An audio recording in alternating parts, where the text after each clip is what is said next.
10 ते 12 वर्षाच्या मुलीची साधी आणि सिंपल पॅन्ट कशी शिवायची. तर welcome to my YouTube channel Pallavi Dhande. जय स्वामीनारायण. तुमचं स्वागत आहे.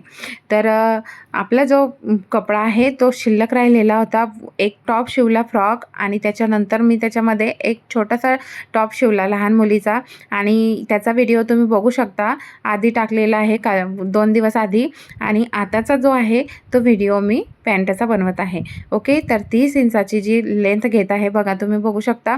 तर मला थोडंसं लांबच घ्यायची होती आणि कपडा ज्या आकारामध्ये आहे त्या आकारामध्येच मला पॅन्ट कट करायची होती, कारण एक्स्ट्राचा जो कपडा आहे त्याची व्यवस्थित मी घडी करून घेतलेली आहे आणि त्याच्यानुसार मी कपडा टाकत आहे. आता तुम्ही बघू शकता बॉटमपुरती कपडा जेवढा आहे तेवढाच मी पसरवणार आहे आणि त्याच्यानंतर थोडा तिरपा भाग होता, तर त्या तिरप्या भागामध्ये मला व्यवस्थित आकार करून घ्यायचा होता पॅन्टचा.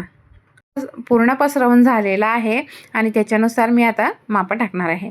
ओके, तर मी घेतलेला आहे टेप आणि 35ची जी लेंथ आहे ती टोटल घेतलेली आहे आणि तिथूनच सरळ कट करून घेते आहे. तुम्ही बघू शकता बिलकुल अंदाजे आणि अंदाजेच काम चालू असतं. तर 8 इंच 8.5 इंचाचा जो एरिया आहे तो क्रोच एरियासाठी घेतला आहे आणि मार्जिननुसार जसं तिरपा भाग दिसत आहे त्याच्यानुसार मी तिरपा भाग घेतलेला आहे. तर एकदम साध्या आणि सोप्या सिंपल भाषेमध्ये जसा कपडा दिसत होता तसा आकार कापलेला आहे आणि पॅन्टचा आकार मी तयार केलेला आहे. तर ही एक पॅन्ट आहे एका पायाची आणि दुसरी त्याच्यामध्येच अडकलेली आहे. तर बघा तुम्ही, तर आता दोघी मला क्रोच एरिया घ्यायची आहे आणि क्रोच एरिया जॉईन करायची आहे. तर फक्त लक्षात ठेवा की जो ओरिजिनल कपडा आहे तो आतमध्ये पाहिजे आणि क्रोच एरिया दोघी बाजूचे शिवून घ्यायचे आहे. तर एकावर एक कपडा ठेवून मी एक बाजूचा क्रोच एरिया शिवून घेतलेला आहे. देन नेक्स्ट साईडसुद्धा तशीच शिवायची आहे. ओके, तर दुसरी बाजूसुद्धा तशीच शिवणार आहे आणि तशी शिवून झाल्यानंतर त्याला डबल शिलाईसुद्धा मी टाकणार आहे. तर डबल शिलाईसुद्धा टाकून घेते आणि याचा जो कालचा व्हिडिओ आहे, याच्या आधीचा जो व्हिडिओ आहे याच्यावरचा टॉप केलेला आहे. आता ही जशी पॅन्ट आहे त्याच्यावरचा टॉप मी बनवलेला आहे, ते पण 10 ते 12 वर्षाच्या मुलीसाठीच बनवलेला आहे आणि अंदाजे मी मापं घेतलेले आहे. तर बघा, आता याचं सेंटर करून घेतलं. जे क्रॉच एरिया आपण शिवलेला होता तो आता एकमेकावरती ठेवून दिला आणि आता जो कपडा आहे त्याला बॉटम मी शिवत नाही आहे, कारण की खालचा जो बॉटम आहे त्याला मला किनार आलेली आहे ऑलरेडी, त्याच्यानुसार मी करते आहे. तर तुम्ही बघू शकता की पायांची जी फिटिंग आहे ते मी ऑलरेडी करून घेतलेली आहे आणि अशीच्या अशी आपल्याला करायची होती ए आकारामध्ये. ओके, तर मी पूर्ण फिटिंग आणि डबल शिलाई ऑलरेडी टाकून घेतलेली आहे आणि असे खालचे पाय जे आहे आपले बॉटम ते रेडी झालेले आहे. तर बॉटमसाठी मी तुम्हाला आधीच सांगितलं की मी वाकवलेलं नाही आहे.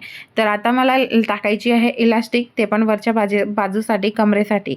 तर जी कमरचा एरिया जो आहे त्याच्यापेक्षा 4 ते 5 इंच आपण कमी घ्यायची आहे इलास्टिक. ओके, तर मी इलास्टिक अंदाजेच घेतलेली आहे आणि तिचं कमर तेवढंच आहे तर मी तेवढीच घेतलेली आहे आणि ती लांबू शकते.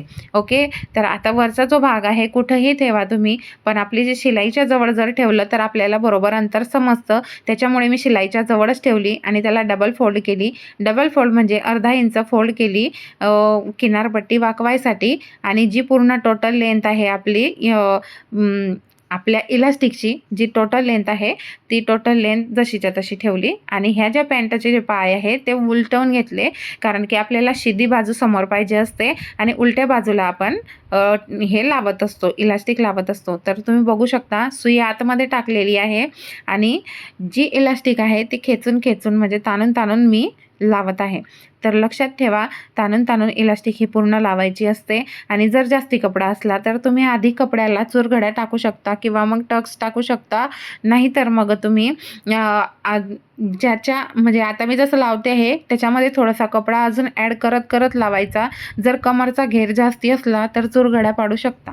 ओके, तर आता बघा मी ताणून टाकत आहे, पण टाकताना फक्त एवढं लक्षात ठेवते की कपडा जास्ती आहे, कमरेचा भाग जास्ती आहे, तर मी हा थोडासा मागे सरकवते आहे. ओके, तर या भागावरती अशा चुरघड्या आल्या तर काहीही हरकत नाही, कारण इलास्टिक ही कमी असते आणि कपडा हा मोठा असतो. त्याच्यामुळे अशा थोड्या सुरकुत्या पडल्या किंवा चुरघड्या पडल्या तर काहीही हरकत नाही. ओके, आणि अशी आपण सरळ इलास्टिक आपण जॉईन करत घेत असतो आणि अशी लावून घेत असतो आणि सुई आतमध्ये टाकल्याशिवाय इलास्टिक खेचायची नाही. सुई जर आपण आतमध्ये टाकली नाही तर ती सुई म्हणजे इलास्टिक जी असते ते बाहेर निघून येते आणि प्रॉपर ही बसत नाही. ओके, तर जेव्हा शिवत असतो तेव्हा सुई आणि काढल्यानंतर सुद्धा सुई आतमध्येच टाकायची असते. आता बघा, अर्धा कपडा शिल्लक राहिलेला आहे आणि अर्धी इलास्टिक राहिलेली आहे. तर मग आता काय करायचं आहे की आपण जेव्हा जसं आता हा कपडा पूर्ण ॲड करतो आहे त्याच्यामध्ये, थोडंसं बॅक साईडला सरकवून घ्यायचं आहे. ओके, तर टाकताना कधी पण इलास्टिक टाकताना थोडंसं लक्षात ठेवा की थोडा थोडा कपडा सुरुवातीपासूनच जर ॲड करत घेतला तर तो प्रॉपर क्रोच एरियावरती दुसरा क्रोच एरिया येतो. नाहीतर बॅक साईडनं जी शिलाई असते पॅन्टची ती तिरपी पडते आणि मग बायका काय म्हणतात की माझी पॅन्ट या पोरगीनं चुकीची शिवली आणि तिरपी शिवली. ओके, तर आपल्या सीटच्या भागामध्ये तो भाग प्रॉपर बसत नाही आणि ती शिलाई एका बाजूला जाते. ओके, तर असं जर कधी केलं या पद्धतीनं तर इलास्टिक पण व्यवस्थित पुरते आणि कपडासुद्धा पुरून जातो व्यवस्थित. ओके, आता बघा तुम्ही इथं प्रॉपर पुरत आहे आणि असं मी त्याला ॲड करून घेते आहे. तर फिनिशिंग तुम्ही बघू शकता की ती प्रॉपर आलेली आहे. ओके, तर असेच आपल्याला आता व्हिडिओ कंटिन्यू करायचे आहे आणि खूप सपोर्ट करा. मला तुमच्याकडनं खूप आशा आहे की तुम्ही लाईक, शेअर, सबस्क्राईब नक्की कराल आणि जास्ती आवडलं असल्यास शेअरसुद्धा कराल. ओके, आणि ज्या मुलींना किंवा ज्या बायकांना शिकायची इच्छा आहे त्यांनी घरी या आणि घरीसुद्धा कॉन्टॅक्ट करा. ऑफलाईन क्लासेस आपले चालू आहे आणि ज्यांना इच्छा असेल त्यांनी विचारू शकता आणि कॉल करू शकता. ओके, तर डिस्क्रिप्शन बॉक्समध्ये मी आपला जो नंबर आहे तो नंबर टाकलेला आहे.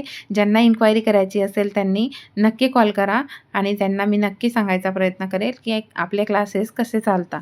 ओके, तर सध्या आपले पार्लरचे क्लासेस आणि शिवण क्लासेस चालू करायची आहे आणि एक मुलगी आपल्याला क्लासला गोळा करायची आहे. त्याच्यानुसारच कधी इच्छा तर होत नाही, पण मग आता बाकी 3 महिने राहिले, 4 महिने राहिले सीझन झाल्यानंतरचे, तर त्यावेळेस काय करायचं, रिकामं डोकं शैतानचं घर असतं.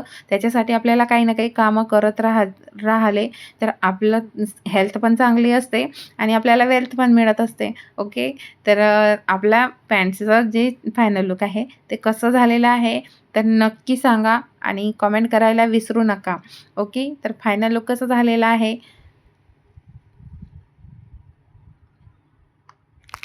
खूप सुंदर झालेली आहे पॅन्ट. एकदम अंदाजे शिवलेली आहे. जसा कपडा उरलेला होता त्याच्यानुसारच मी आकार घेतलेला आहे आणि प्रॉपर झालेला आहे. इलास्टिक पण तुम्ही बघू शकता, ओढलेली ताणलेली कशीच दिसत नाही आहे. एकदम प्रॉपर दिसते आहे. ओके, तर या पद्धतीने जर तुम्ही इलास्टिक लावली तर एकदम बेस्ट दिसेल. आता इथं नाडापट्टी आपण करू शकत होतो, पण लहान मुलगी आहे, काय नाडा लावीन आणि कसं काय नाडा बांधीन. लहान मुलांना शेंबूड पुसायची अक्कल नसते. मग आता काय, तर मग इलास्टिक टाकायची. तर इलास्टिक अशा पद्धतीने टाकायची असते. तर नेक्स्ट व्हिडिओसाठी जय स्वामीनारायण. Thank you.